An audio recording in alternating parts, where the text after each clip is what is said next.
Hello and welcome to Tight Lines. We're on the cusp of July and the verge of high summer, a fabulous time of year for carp fishing and competition anglers. And joining me in the body this week is one of the people responsible for putting carp and competition into the same sentence. Rob Hughes is a carp angler, and a very good one, who won the first ever Carp Fishing World Cup back in 1996. He brought the concept back to the UK and the last 15 years has seen his British Carp Angling Championship brainchild develop into the most popular event of its type in the UK. He's also part of our Fishermania team, so we'll have his views on that to look forward to as well. As well as all the chat, also coming up over the next hour, you can see Rob in action on a great session at Viaduct Fisheries in Somerset, where he proves that commercial waters have much to offer serious carp anglers.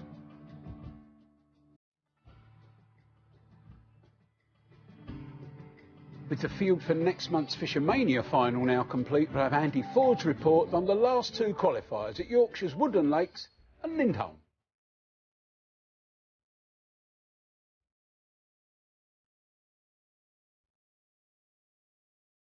And I'll have some top tips in fishery focus with my take on the prospects in store and the best methods to use for all types of anglers around the UK this weekend.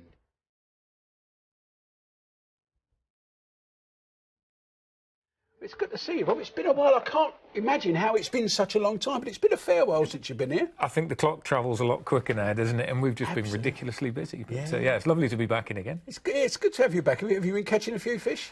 I've had a blinder recently, yeah. It's been really, really good. You know, sometimes it's good, sometimes it's bad. We've all been around the track long enough to know that you have swings and roundabouts, but I'm having a great time at the moment. Been really, really good recently. Well, this picture you've given me here, which I will hold up, sort of underlines that, doesn't it? Yes, that's a 52.5-pound carp, which came as part of a brace. Actually, I had a 55.5 and a 52.5 in the same session.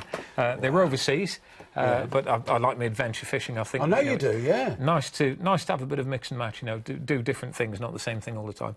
And that was a session of a lifetime. It sounds like it as well. 2 carp for over 100. Yeah, that'll do me. Yeah. Well, Rob spent a fair few sessions at commercial day ticket fisheries over the winter months, venues often overlooked by dedicated big carp anglers. The simple truth is that many of these types of waters now hold proper specimen-sized fish and can provide great sport.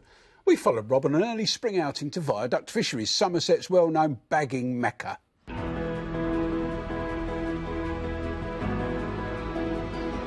Well, you may wonder why, as a hardened carp angler, I'm pitched up on a match fishery. Well, there's method behind the madness, and quite simply the answer is there's carp here, and lots of them. Now, I've got quite a few little tips and tricks that'll bring you success on venues like this, but the most important thing is getting here early and getting started. Why? I'll tell you that later.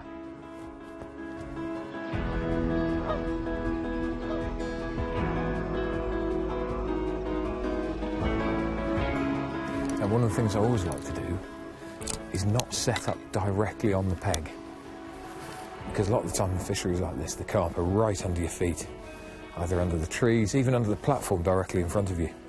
So, set up just backing off it. A lot of the match anglers, when they come in, they'll be mixing the ground bait on the front, making a fair bit of noise. Whereas, if we can be a bit more stealthy, hang back a little bit from the front and then sneak in, there is a chance of getting one pretty quickly. And a lick of the secret juice, just to get them going. 0 to 60 in about 4 seconds.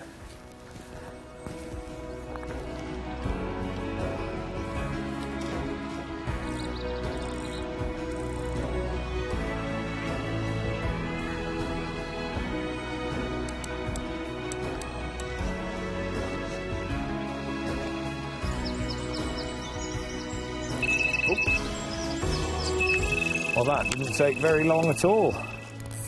Literally just got the second rod out and off it goes. And you know, I'm not convinced there isn't something playing with the other one as well down there. There's been a liner on that other side, but that's one of the things with these fisheries. Oh, there we go, look at that, double take. Oh my word, now we're in it. Ah, can you believe it? Right, that one's hooked and it's relatively safe there, so he's on the open and I'm going to see if I can net this one very, very quickly, Pandemonium Central, and then straight away try and get that other one. But it just goes to show that if you're quick enough on these things, and you get in fast, get your tactics right, the action can be fast and furious. It's a mirror, little double-figure mirror carp by the look of him. And that other rod, the line's bending around my legs at the moment as that fish is playing around over there. Oh, he's going under the platform. Come out, come out, come out. It's so exciting, this fishing. That's why I come here, and that's why I come to places like this, because it can be thick and fast and furious action. Oh, and on light tackle like these, little 9-foot stalker rods. I reckon he's towards double figures, and I've caught fish 7 times the size of this, 70 odd pound, and they haven't fought as hard as that, and bang, there he is, he's in the net. So, no time to waste. Make sure he's secure there, and let's see if the other one's on. And incredibly, it is. He's just gone down the margins. Not quite as big, this one.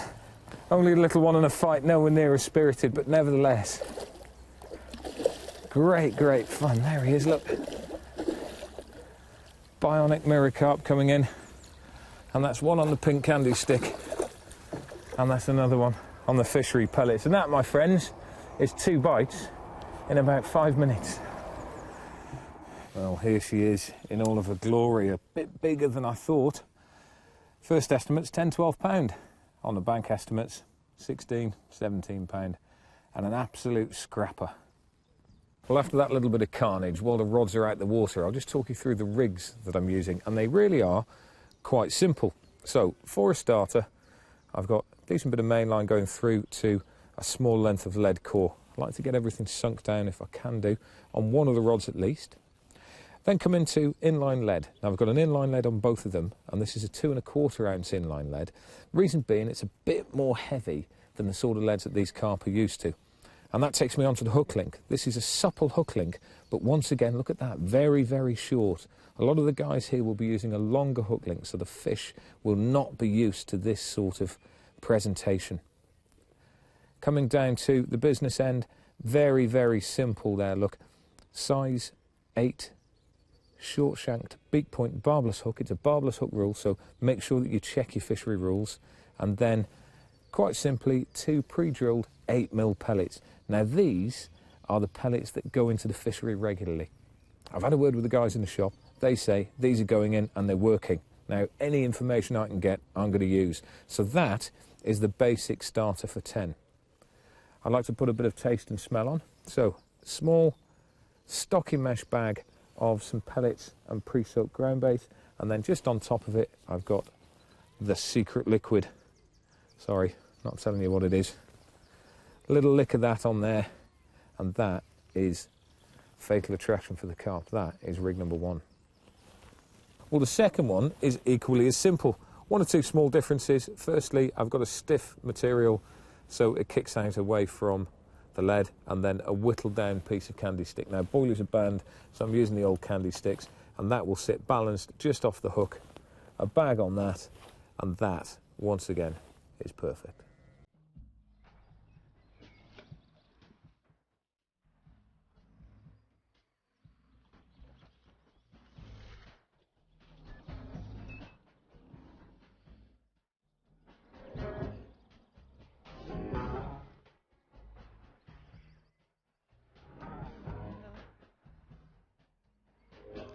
We've got a couple of bites very, very quickly, but it's slowed down a bit now, and I have a theory on that, so I'm going to move. My theory is this. I call it the 9 o'clock theory. Match anglers gather in the car park 9 o'clock, do the draw. By 9:30 they're on the bank, and every time I've been down here around about 9:30 the fishing slows down. They move towards the middle of the pond, and you know what? I'm going to do exactly that and see if I can catch them up.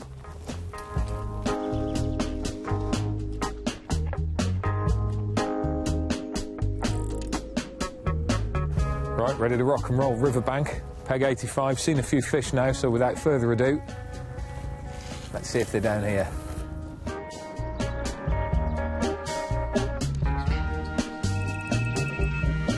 Right, we're on. That was very quick.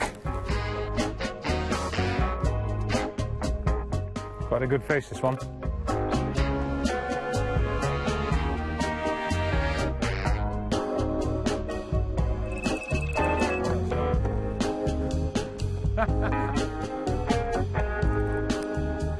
I'm going to give a cheeky grin now because a little bit like buses, we're in the middle of the day, that period where not a lot happens, and just contemplating a move, and lo and behold, not one, but two.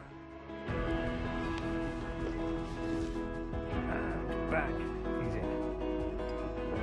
That is why I like doing this. Just have a look in there. He's in the pod. One about £10, the other about 15. But me being me, I'm a bit greedy. I want to catch a bigger one. So I'm going to pack up now and move. It's that time of day where the matches are now finishing. And you know what? There's bubbles down there. Which means there's carp. So where we're in the margins, we just walk down, drop it nicely, quietly in. And we just see what we can do.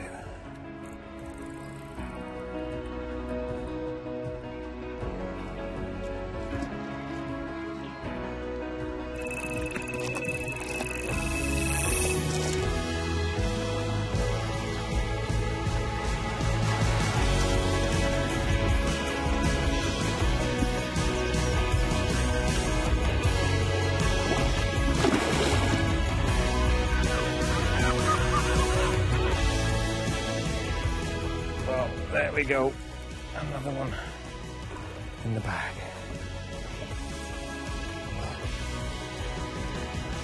Well, here we have it, yet another bionic double from a match fishery, and it just goes to show that as carp anglers we shouldn't ignore these places, because if you play your cards right, keep on your toes and apply something a bit different, they really can be great fun.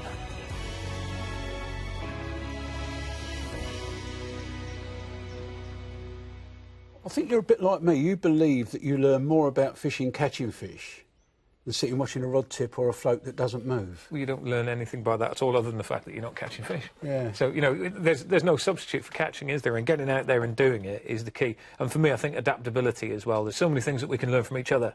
And looking at the match anglers, I've picked up a lot of things, and I think vice versa. Match anglers can pick up from rigs carp and anglers. PVA bags and goodness knows what. All sorts of things have come our way. And as you say, the reverse applies as well. Absolutely. Feed patterns, I think, is something that match anglers get so right, and our carp anglers just, they've got a lot to learn on feed patterns. I've been telling anglers that, mate, for I can't tell you how long. Welcome back, carp angler Rob Hughes is with me in the body today, and I think it's fair to say a few little things are about to be debunked. There's some theories about colour and everything, but first of all, back to your day at Viaduct, Yes. and you use these sort of pellet lumps, candy sticks, they're called, and they're brilliant because they're very, very adaptable. And again, I keep coming back to this theme of adaptability. But basically, you can chop them down to whatever size you want. They'll critically balance nicely. If you want a big hook bait, just simply snap it off your trot. If you want a smaller one, take it down even smaller. For me, though, it's the colour that's important, and I know how keen you are on reddish baits. I mean, I describe those as orange. Yes. My wife would have a different name for it, some fancy name, but they're orange. Yes, they're an orangey pink colour. Yeah. Which told you. To me, these are the brightest colour that stands out underwater. When you go to the sort of pink end, orangey pink end of the spectrum. But we know that red's invisible underwater. Oh, boo! Don't even think about going there. Right, that's Mythbuster number one. Let's have a chat about that, shall we? Red, invisible underwater? Absolutely not.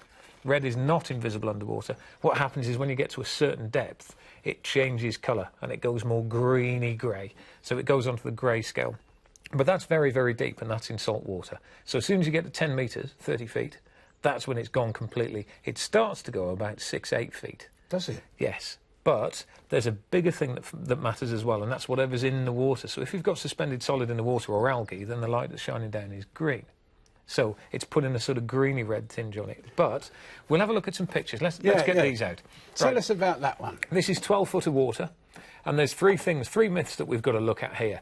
Now, myth number one, we'll go on the red boilies. If these are red boilies... They're red? And if red was invisible underwater, we wouldn't be able to see them. They look like a fawny yellow, don't they? They're changing colour a little bit, but they're still there, so it is not invisible. They just change colour. So red is not invisible underwater. Get that out of your heads. It still can be seen.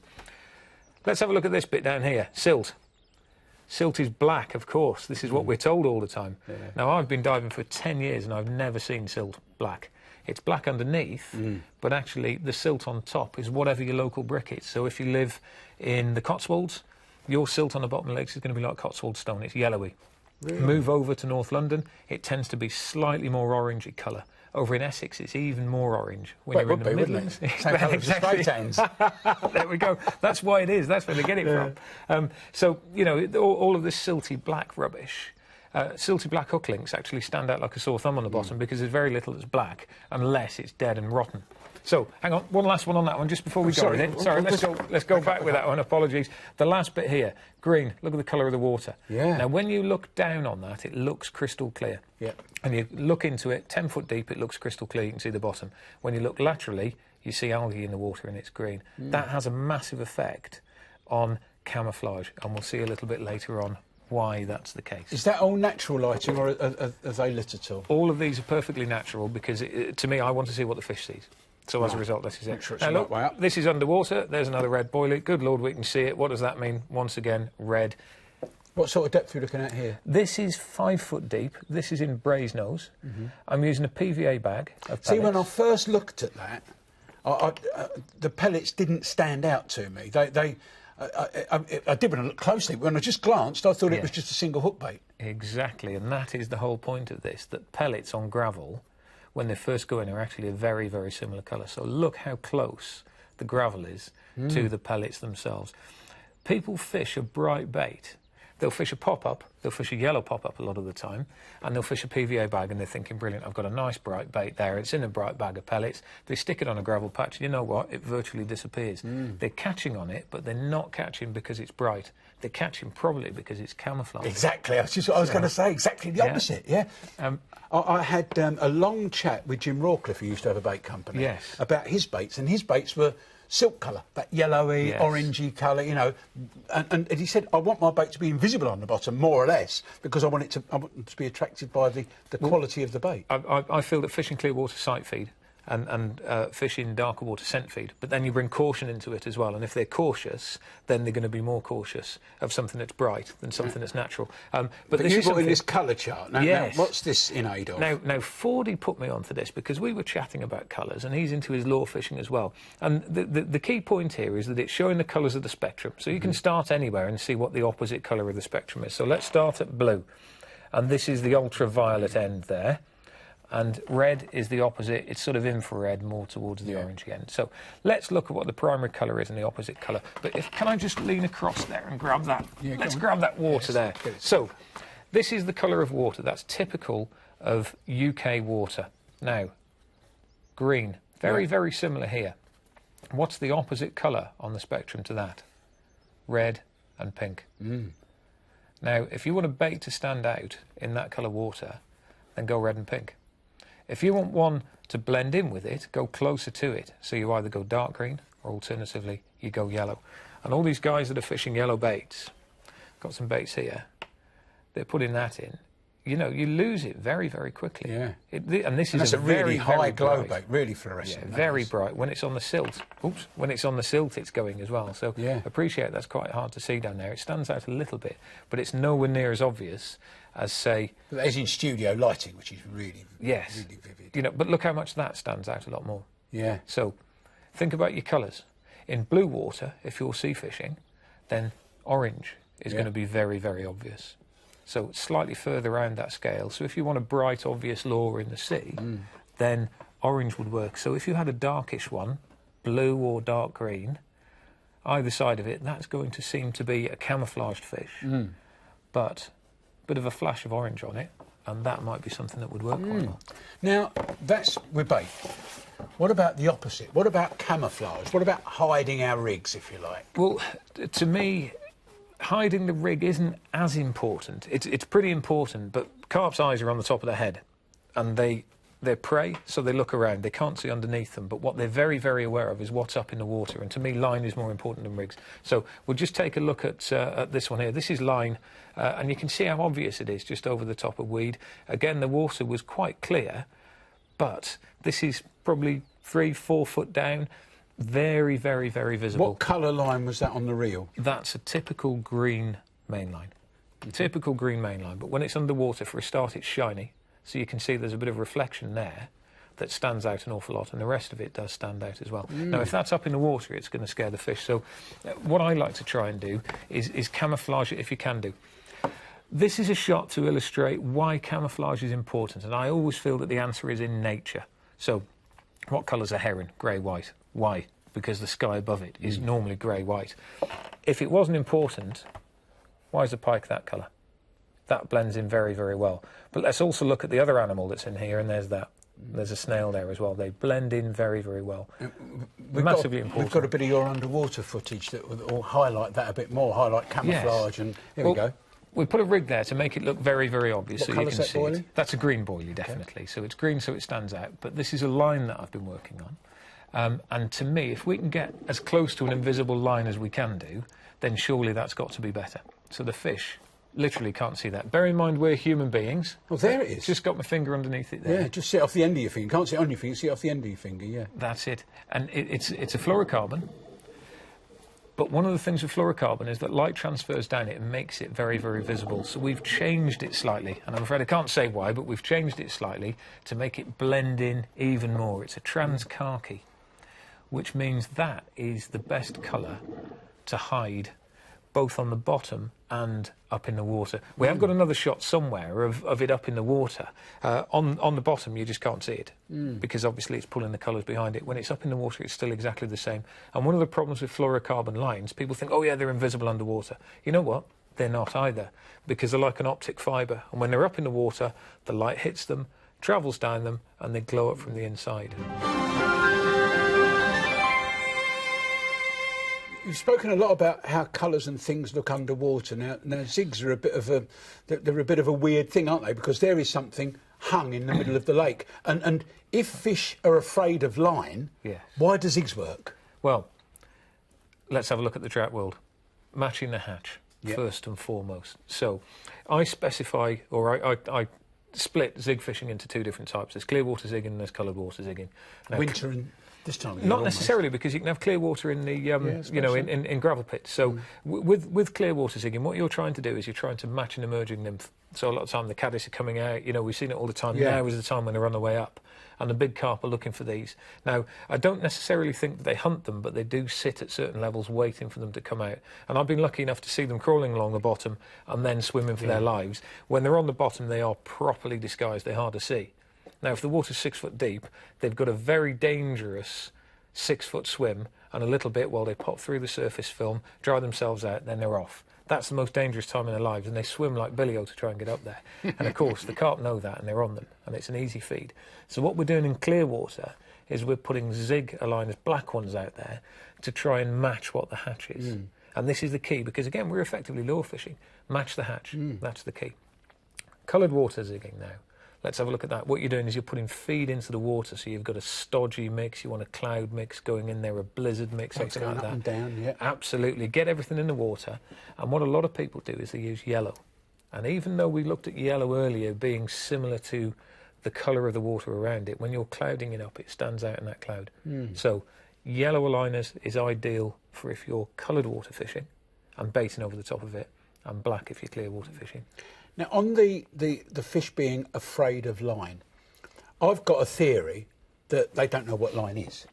And I think it's something new in their environment. Like, whoa, that weren't there yesterday. And my wife's got a horse. And if there's a little bit of plastic bag in a hedge where that horse normally walks that wasn't there yesterday, walks up to I'm not going past that. It's a great big 600-pound horse won't go past a little tiny bit of plastic. And I think that's what fish do. And I think why some long-stay carp anglers are so successful is that line becomes part of their environment. And the second or third time they see it, it's nowhere near as scary. Oh, look at that. And I've seen carp physically rubbing against line, almost like, scratching their back. And I just think that becomes part of their environment, and they're not used to it. That's why you get line bites. We're getting into carp psychology now. And this is something that, again, this is an absolute hobby horse of mine, so we've struck on a great one with this one. The first thing that everyone says to me when I emerge from water is, did you see any carp? And sometimes it's yes and sometimes it's no. And I read magazine features where they say, they do this, as in carp always do this. You know what? I liken carp to bullocks in a field. You walk into a field, there's a herd of bullocks in there. Some of them will ignore you. Some of them will walk up to you. Of the ones that walk up, some will have a look, think, oh, that's enough now, we're off. Others will be more inquisitive, will come up. You shout boo at some, they'll step back, then they'll come forwards again. But they all behave differently. Yeah. Carp are the same. So to turn around and say, carp accept line, some do, some don't. Carp are scared of line, some are, some aren't. You know, it's a very generalising thing to turn around and say they're all scared of it. I've seen fish, when we've got baits out in the water, swimming up the margins, they see the line, bang, they'll turn around straight away. And yet you see others that happily swim past it. Now, is that better than having an invisible line, say, and we know that there probably isn't one in the water, but if there's a line that fish can't see, we got that miracle, and they bumped into it, surely you think that'd be scarier, wouldn't you? You would think so, but again, I think this is a self-perpetuating myth in that, you know, it's all the, oh, well, if the lights were off and you bump into something that scares you, but if it's on, you can avoid it. Maybe so, but if that thing to you means danger, then you're going to avoid it anyway if you can see it. You're so lucky, you know, you spend so much of your time underwater looking at this happen. Looking up, 10 seconds, looking up, what do you see? A circle, and you see up and out like that. My general rule of thumb is that 45 degrees from the top of my head out to the water, anything that's inside of it can see me, anything that's outside of it can't. You need crystal clear water and a flat, calm surface to be able to see perfect. Fascinating stuff. This could go on for another hour, but it can't because time's up. Don't forget, you can follow us on Twitter and the website. Loads of features, films and information on there. And please, keep those emails coming in with your young angler photos. And if you've got a question for me or the guest. Rob, very enlightening as always. Thanks so much for coming in, mate. Yeah, been lovely once again, mate. Next week, we're focusing on sea fishing, and I'll be joined here by my old mate Dave Lucky Lewis. We're on at the later time at 9 o'clock on Sky Sports 3. That's sea angler Dave Lewis on the show next Friday, 9 o'clock, Sky Sports 3. You can also watch us on demand, of course. Find us every week in the Sky Sports section and catch up alongside some other little collections. Have a good week. The best of luck wherever you're fishing. And tight lines. Thanks, mate. Great stuff.